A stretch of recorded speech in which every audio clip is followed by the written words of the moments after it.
Escape to Gaming. We've got a special unboxing. Typically I'll do these, newer games that naturally everyone wants, and collector editions and what have you. And I enjoy watching many of those that my other friends do. I love watching unboxing videos. I don't know what it is, just like opening a gift at Christmas or a birthday or whatever. It is kind of fun. But this particular one, I'm excited. Now, I'm hoping this is what it is. This is, I think it was coming from New York. It says New Jersey on here, and I think this is it. My wife actually got this on eBay. I mean, the bid went up. It jumped up from $9 up to $21.50 in the last 30 seconds, and we just barely got it. She increased the bid by $5 at the end. I think we got it for like $25.50. But I've been very excited. I wanted to find at least one PlayStation 1 game that was in the original packaging from 1995. Now, many people don't realize that the original packaging was different. It was in a much taller box, even though it's just a simple CD-ROM that later would be put into a jewel case in the late 90s. In 95, when it first came out, they had a very cool packaging, which I liked. In the first 3 games, I think I got Return Fire, Road Rash, and this one, which is Twisted Metal. Really excited about opening this up. I looked and I wanted at least one game that was in mint condition that had the original packaging. I don't mind. The other 2, I got Road Rash, has a flawless disc, but it has some light scratches on it, on the jewel case, and a crack, even though the disc is in immaculate condition. It has the original booklet too, which is nice. Let's see, this is it. Oh yes, this is it. This is the original 1995 Twisted Metal. It came in a tall box. It had this really cool plastic, actual 3-dimensional kind of an embossed corrugated edge on them. So when you went to the gaming stores, I mean, these babies stood out. And I saw this. I had no idea what it was. Twisted Metal. This is 1995. This is the first week that the PlayStation came out. I think it was only out a couple days. We went down to the local EB Games at the Orange Mall down in Orange County, off from, I think it was Tustin Boulevard. And God, I haven't been there in years. And they had a little a game store in there. I just bought a brand new 1995 35-inch Hitachi Ultravision for like $2,500, and I spent $729 for this game, and Road Rash, and the PlayStation 1 with an extra controller, and I think a memory card. All of it combined came to $729. That would be literally like $1,500 today in today's money. It'd be a lot of money. Oh wow, it even has the original foam. This is what they came with to protect them. Wow, this is fantastic. You can see in the back of the box, you are what you drive. Big and tough, fast or deadly, or just plain crazy. 12 deadly machines in all.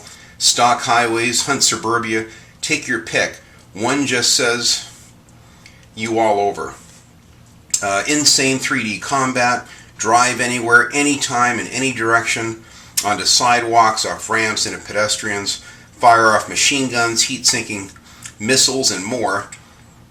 Brake and swerve, fishtail around corners. Outwit, outgun, and outrun.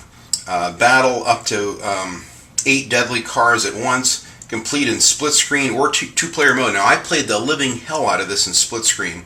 I had multiple friends.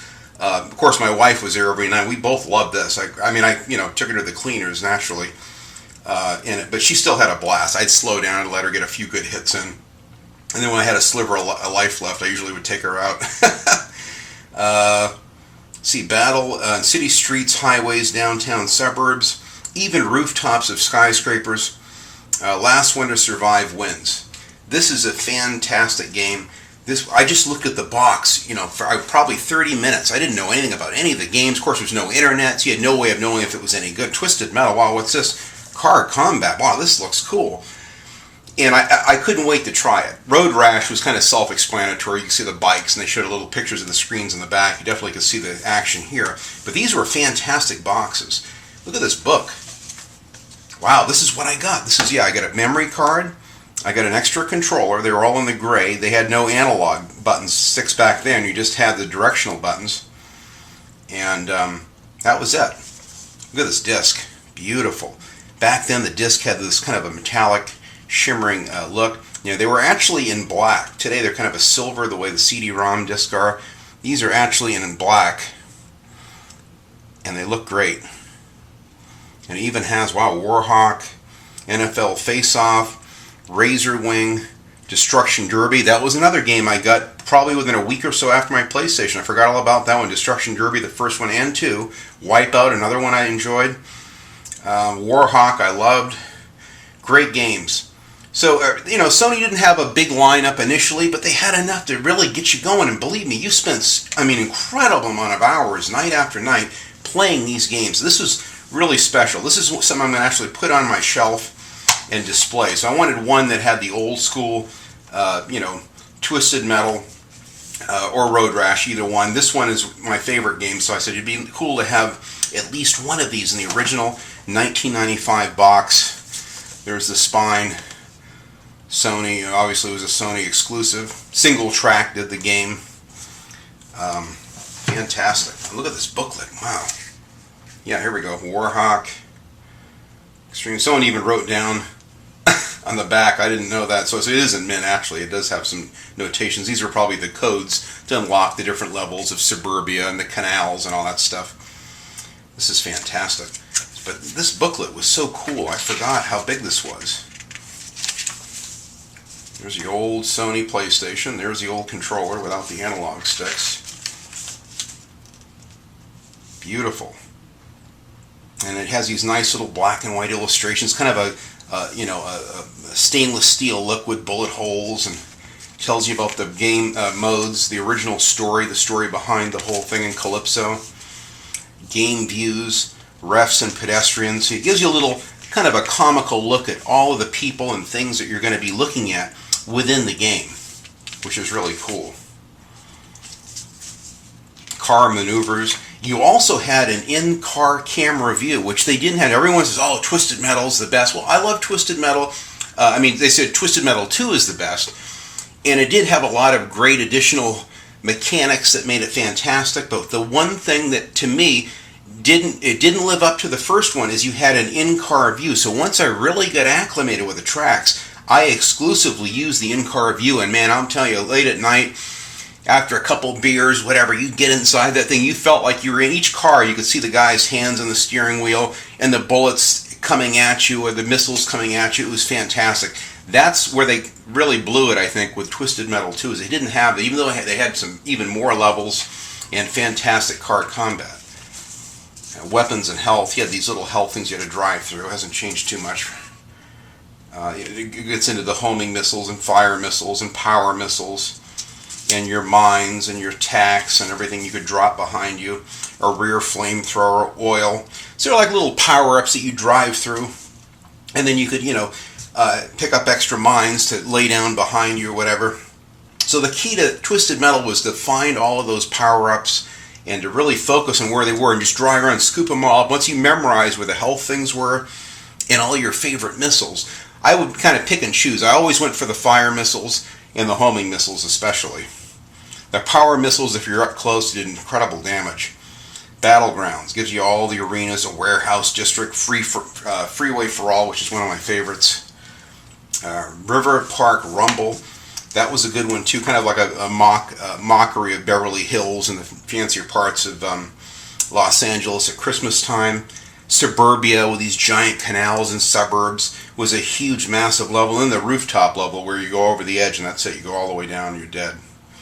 So it gave you replayability, because to see how each story played out with a little mini cinematic at the end, you wanted to try each and every single car, do all of the levels. So even though it didn't take you more than a few hours to go through the whole game per car and per character, it really gave you incentive to play the game over and over with each of the different characters and cars. Now, I always preferred the faster cars, so you could get in quick and get out quick.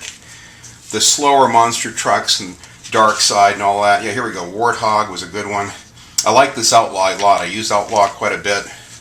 Pretty good speed. Dark Side was tough to get away quick. Same with Hammerhead, but they dealt out massive damage. Yellowjacket was a good one too. This was my favorite, was Roadkill, and I use this in Twisted Metal Black a lot too, even though the car looks different. But I love the dash view in these two in particular. There's Spectre, which is a Corvette, like a 63 Corvette, split window deal. I love this. This is one of my favorite cars, although it couldn't take a lot of damage. Mr. Grimm had a very powerful weapon, but didn't take much to take him out too. Crimson Fury was hard to do power slides. It was so precise, the handling, you really had a hard time doing those fishtail 180s with it. But if you want to really get in and out fast, that was a good one. This was a fun little one. The Pit Viper was a blast. I like that one a lot. And Thumper. Thumper was one of my favorites. Kind of a cool lowrider Chevy, like a 64 Impala, slammed in pink with a flamethrower. Man, the damage that thing dealt out. I was going to give you a little section for notes, credits, all of this. So this is a fantastic find. I was really happy to find this almost mint condition. I mean, it's like brand new, literally, other than a couple notations in the back, and that's fine. You're going to find stuff like that. Here's the original foam. So, time to put this bad boy in, and I'll show you a little gameplay from it.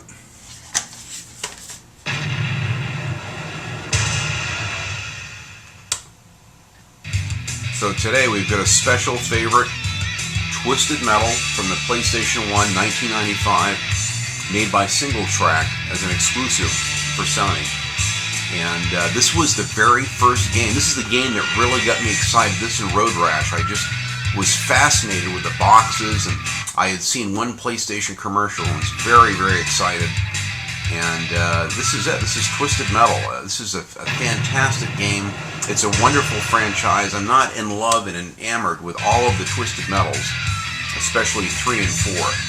But the first two were fantastic. The first one I really like, probably the best, because it has an in-car view, which I'll switch often between the in-car view and a behind-the-car view. Here are your cars of choice.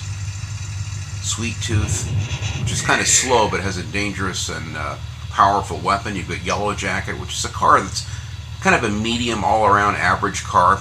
Really good car overall. Dark Side, slower than hell, but really powerful if you can ram someone with it. Police car is not bad. It moves pretty fast. You can get in and out quick.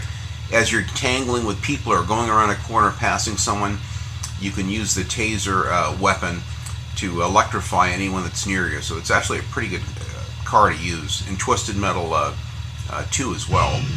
Thumper I really like. You know, I love a lot of these old lowriders from the 60s, and this is like a 64 Chevy Impala, like you'd see in Los Angeles. So this is another favorite also in Twisted Metal 2. I like this one. It's got a very powerful flamethrower, and it's cool. I like the behind the dash view in that one quite a bit. Crimson Fury is a fast car, but it has it handles so well that you can't really use the power slide button, and so it's real twitchy to drive it, but it's fast if you want to get in and out quick. It just can't take a lot of damage. Pit Viper is a fun one. It kind of bounces around a lot, but I love the behind the dash view of this one.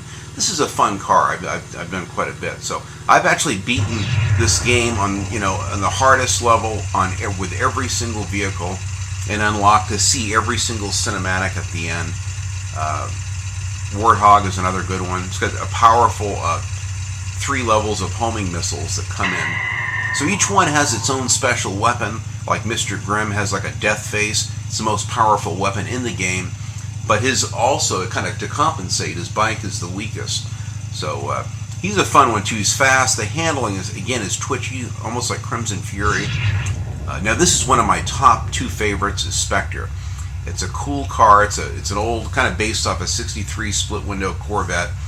It's got a really cool behind the dash view, and it's just a fun car. It handles well. It has really cool power slides, and it has like a homing missile that can go through walls and around corners. So it kind of compensates for the weak armor.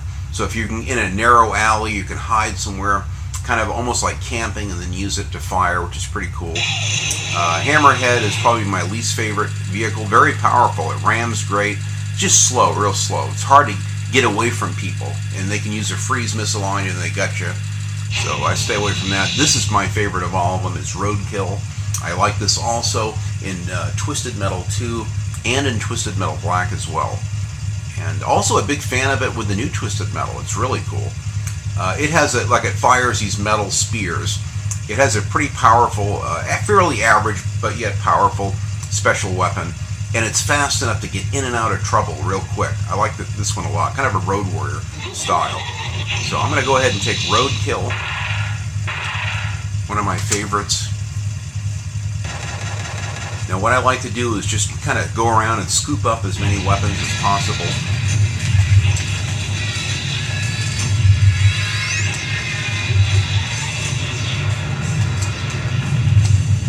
I try to get all the turbos too. Rear fire missiles.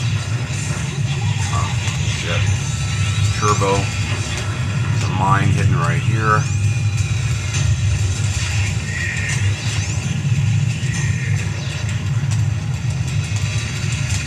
I try not to waste too many weapons right off. I try to scoop up as many as possible.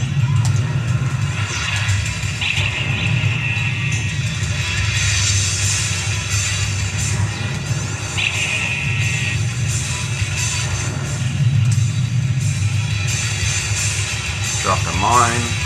Hammerhead's coming up here.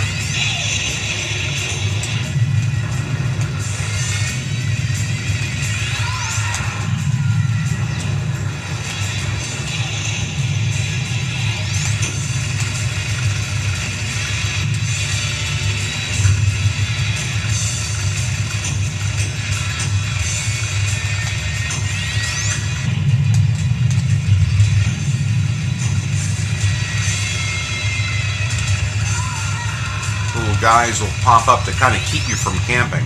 So if you stay too long in one spot, they'll actually shoot machine guns at you, which can kind of force you to get out of there. So now you also have different views. I'm going to put on one of my favorite views. I don't like to do this all the time. Is this one here? This is a great view.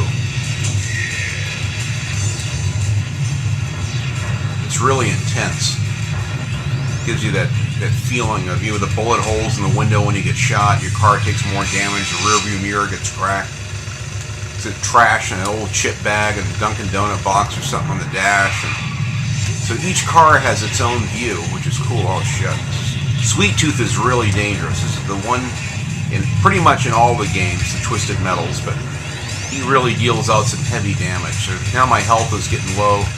Time to get to I like the power slide button around these corners. So you can really fishtail it around the corners. You get to a health thing. These things are tricky. Now the only glitch with the game is you got to use the directional buttons for steering, like right there.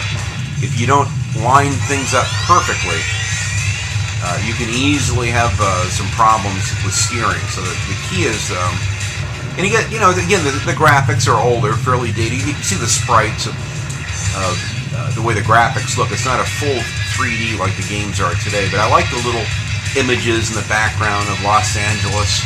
I think it's really neat. When this game first came out, I just was blown away by the graphics. I'd never seen anything like it. It's one of my favorite camping spots in this level. You can actually get up on top of this bridge and wait.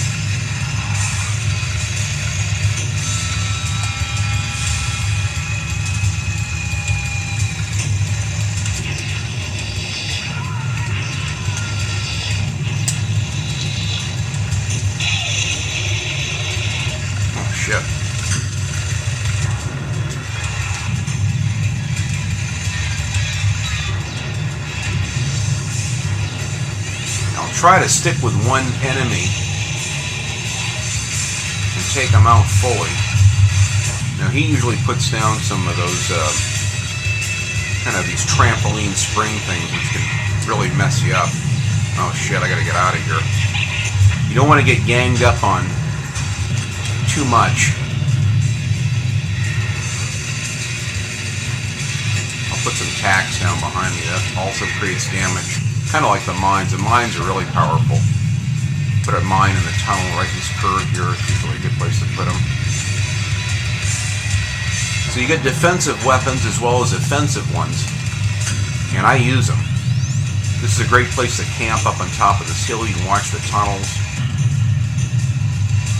You can line up.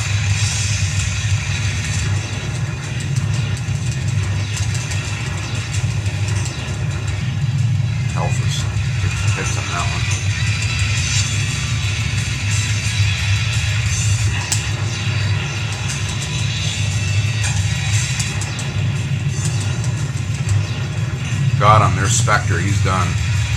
Awesome. Now I'll come back into battle. Dark side. Rear fire missile behind me.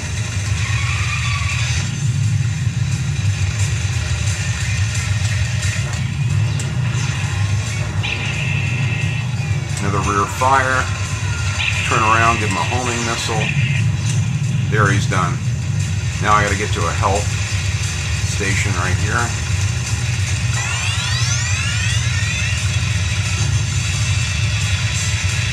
And I'll get back to the regular views. Oh shit. Yeah. You can really be in a bad way with Sweet Tooth.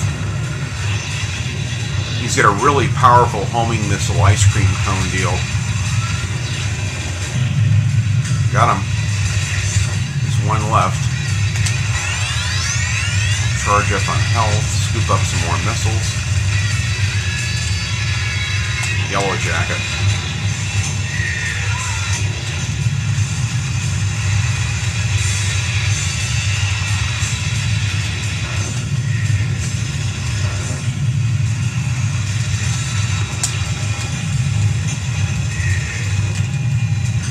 Got him.